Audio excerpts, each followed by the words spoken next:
সবচেয়ে ছোট্ট বৃহস্পতিটা যে পাবে সেই বৃহস্পতির আকার এই পৃথিবীর 10 গুণেরও বেশি হবে। তো অনেকের মাথায় একটা প্রশ্ন আসে যে তাহলে বৃহস্পতিটা কত বড়। তা আসলে বৃহস্পতি কত বড় এটা তো আল্লাহই ভালো জানেন, কিন্তু মহাবিশ্ব কত বড় সেটা একটা আইডিয়া দিতে চাই।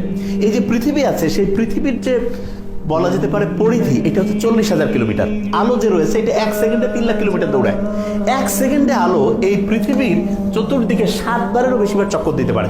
এখন এই পৃথিবী যেই গ্যালাক্সি বা হচ্ছে যে মিল্কি ওয়ের মধ্যে রয়েছে, যে ছায়াপথের মধ্যে রয়েছে, এই ছায়াপথের এক পাশ থেকে আরেক পাশে যেই আলো 1 সেকেন্ডে 7 বার পৃথিবী চক্কর লাগাতে পারে, সেই আলোর এই ছায়াপথের এক পাশ থেকে আরেক পাশে যেতে সময় লাগে 1 লক্ষ বছর।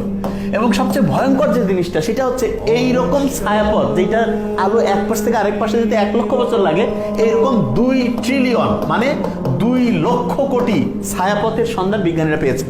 এবং বিজ্ঞানীরা ধারণা করেন যেই সন্ধানটা তারা পেয়েছেন সেটা গোটাল মহাবিশ্ব